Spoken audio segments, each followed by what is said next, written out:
नमस्ते सभी को, my self artist Mishra Patel and आज की वीडियो में मैं आपको बताने वाली हूँ कि मैं स्केचिंग के लिए कौन कौन से मटेरियल्स यूज़ करती हूँ। तो चलिए वीडियो को स्टार्ट करते हैं। तो यहाँ पर मैं आपको बताना चाहूँगी कि हम स्केच को ड्रॉ कैसे करते हैं। देखो नॉर्मली मैंने जब स्टार्ट किया था तो मैं नॉर्मल पेंसिल से ही ड्रॉ करती थी। देन मुझे पता चला कि ड्राइंग के लिए हमें मैकेनिकल पेंसिल का यूज़ करना चाहिए। मतलब आप 2H पेंसिल भी ले सकते हो, आपको लाइट ग्रेड की पेंसिल लेनी है जिससे कि जो भी आप ग्रेड बनाते हो या ड्रॉ करते हो, जब भी आप कलर फिल करते हो या शेडिंग देते हो तो जो भी आपका ड्रॉ किया हुआ है तो उसके आउटलाइन शो ना करें, है ना। मतलब वो अच्छे से फिक्स हो जाए। तो आपको हमेशा स्केचिंग के लिए को मैकेनिकल पेंसिल या आप 2H वाली पेंसिल भी ले सकते हो। अब हम बात करते हैं कि शेडिंग के लिए हमें कौन कौन से मटेरियल्स यूज़ करने हैं। तो देखो शेडिंग हम दो मीडियम से कर सकते हैं। एक तो हो गया हमारा ग्रेफाइट और दूसरा हो गया हमारा चारकोल। तो सबसे पहले मैं आपको ग्रेफाइट का बताती हूँ। तो ग्रेफाइट में आपको से बहुत सारे पेंसिल्स मिल जाएंगे। तो उसमें सबसे बेस्ट रहती है डॉम्स की पेंसिल जो कि आपको 10B तक मिल जाएगी। वो आप यूज़ कर सकते हो, वो सबसे बेस्ट रहती है। उसकी क्वालिटी भी बहुत ज़्यादा अच्छी है। ग्रेड में HB से स्टार्ट होता है तो 10B तक आपको मिल जाएगी। और जैसे जैसे नंबर्स बढ़ते जाते हैं वैसे वैसे आपकी जो पेंसिल है वो और ज़्यादा डार्क होती जाती है। जैसे कि HB लाइट हो गया, फिर उससे आगे 2B थोड़ा उससे डार्क। तो जैसे जैसे हमारे नंबर्स बढ़ते हैं वैसे वैसे हमारी पेंसिल डार्क होती जाती है। एंड HB से भी और ज़्यादा लाइट चाहिए तो भी आपको मिल जाते हैं। जैसे कि सबसे लाइट होता है 6H, उसके बाद थोड़ा सा उससे डार्क हो गया 5H, 3H, 2H, ऐसे भी आपको ग्रेड मिल जाते हैं। तो ये था हमारा ग्रेफाइट मटेरियल। अब हम बात करते हैं चारकोल मटेरियल की। चारकोल मटेरियल में बहुत सारी चीज़ें इंक्लूड होती है, जैसे कि चारकोल पाउडर हो गया, चारकोल स्टिक हो गया, चारकोल पेंसिल हो गया। तो सबसे पहले हम बात करते हैं चारकोल पेंसिल की, जिसमें भी आपको 3 ग्रेड मिल जाते हैं, नेचुरल, सॉफ्ट और हार्ड।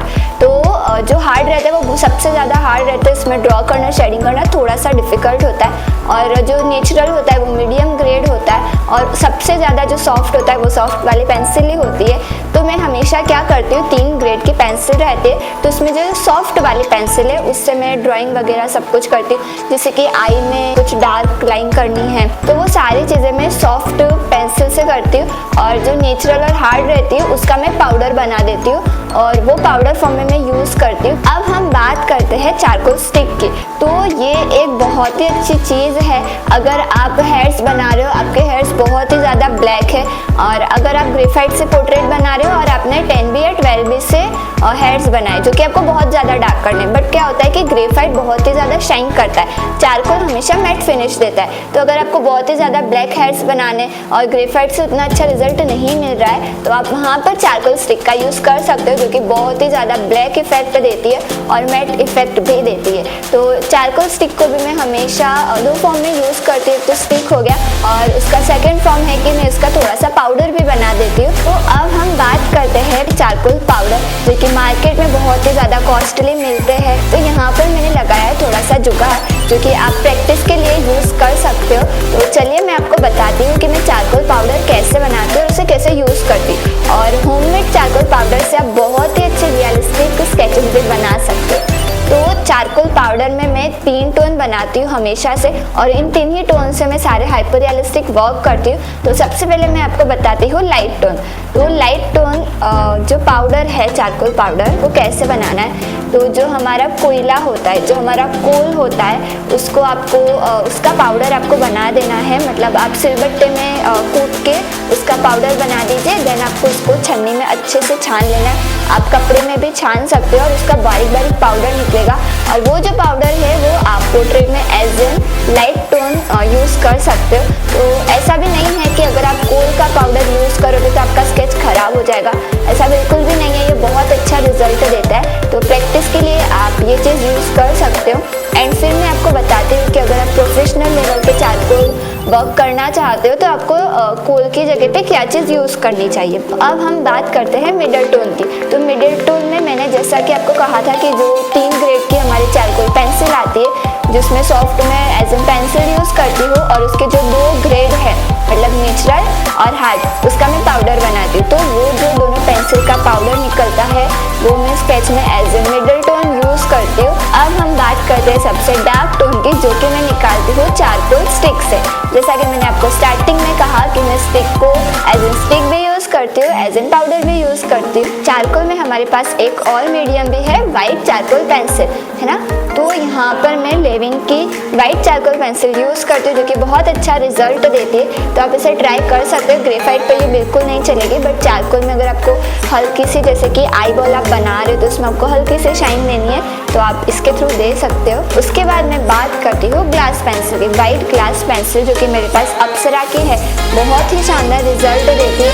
इसे आप चारकोल में हेयर के ऊपर भी यूज़ कर सकते हो। तो वाइट मीडियम में हमारे पास दो पेंसिल रहती है, वाइट चारकोल पेंसिल और वाइट ग्लास पेंसिल। अब मैं बात करती हूँ वाइट जेल पेन की, जो कि एक इम्पॉर्टेंट पार्ट रहता है अगर आप चारकोल वर्क कर रहे हो और आपको फाइन वाइट कलर का कुछ भी डिटेल वर्क करना है। उसके लिए आती है हमारी white gel pen, pure white colour आएगा, बहुत ही ज़्यादा यूजफुल है। दो टाइप की आती है, एक नॉर्मल वाइट जेल पेन भी आती है और एक स्पेशल आर्ट के लिए आती है। अब मैं आपको बताती हूँ इरेजर्स के बारे में। बहुत सारे टाइप के इरेजर होते हैं। एक तो हमारा नॉर्मल जो स्क्वायर इरेजर रहता है वो आप यूज़ कर सकते हो, बड़ा वाला। सेकंड मैं आपको बताती हूँ ग्रूव इरेजर, है ना। ये जो डॉम्स का ग्रूव इरेजर है, सच में बहुत अच्छा रिजल्ट देता है। पर्सनली मैं इसे हर जगह यूज़ करती हूँ, कितना भी आपने डार्क किया हो, बट इससे बहुत अच्छे से इरेज हो जाता है। तो अगर आपके पास नहीं है कोई भी इरेजर, तो भी आप इसे यूज़ करके बहुत अच्छा आर्टवर्क बना सकते हो, सबसे बेस्ट है। ओके, उसके बाद आपको मिल जाते हैं electric eraser, Tombow eraser, Mono Zero eraser, बहुत सारे टाइप के इरेजर आते हैं। अगर आप वो परचेस नहीं करना चाहते हो, बहुत ज़्यादा कॉस्टली होते हैं, तो आप ग्रूव इरेजर को परचेस कर सकते हो। सेकंड मैं यूज़ करती हूँ इलेक्ट्रिक इरेजर के लिड। मैं इलेक्ट्रिक इरेजर यूज़ नहीं करती हूँ, बट उसकी छोटी छोटी सी जो लिड रहती है ना, बहुत ही पतली पतली सी, वो मैं यूज़ करती हूँ। वो आपको अलग से मिल जाएगी, है ना। तो इससे आप यूज़ कर सकते हो। अगर आपको बहुत ही बारीक हाईलाइट देनी है हेयर्स में, तो आप डायरेक्ट इसे ऐसे पकड़ के और इरेज कर सकते हो। इसके देन आता है हमारा क्ले इरेजर, जो एक बहुत ही अच्छी चीज़ है अगर आपको छोटे से एरिया में कुछ करना है, या अगर आपको बैकग्राउंड में पूरा ब्लर इफेक्ट देना है, तो उसके लिए आप यूज़ कर सकते हो क्ले इरेजर। यहाँ पर मेरे पास डॉम्स का क्ले इरेजर है। अगर आपको कुछ छोटे से पार्ट में हाईलाइट देनी है या कुछ भी करना है, तो आप इसका बस एक से छोटू सा पॉइंट बना दीजिए और बहुत अच्छे से आप इससे हाईलाइट दे सकते हो, इरेज कर सकते हो, है ना। और अगर आपको ब्लर इफेक्ट देना है बैकग्राउंड में, तो आप इसका राउंड राउंड वाला पोर्शन निकाल दीजिए, या ऐसे हल्का सा ऐसे बड़ा कर दीजिए और डैप करके आप बहुत सुंदर सा ब्लर इफेक्ट भी क्रिएट कर सकते हो। अब मैं बात करती हूँ कि कौन कौन से मटेरियल्स आपको ब्लेंडिंग के लिए चाहिए होते हैं। ग्रेफाइट में कौन से चाहिए और चारकोल में कौन से चाहिए। तो स्टार्टिंग करती हूँ मैं ग्रेफाइट से। तो सबसे पहले अगर आप कुछ बड़ा एरिया कवर कर रहे हो ग्रेफाइट में, उसे आपको ब्लेंड करना है, तो आप टिश्यू पेपर का यूज़ कर सकते हो। एंड उसके बाद आता है हमारे पेपर स्टम्प, है ना। इससे आप बहुत अच्छे से ब्लेंड कर सकते हो ग्रेफाइट में। इसमें भी आपको बहुत सारे अलग अलग साइज़ के पेपर स्टम्प मिल जाएंगे।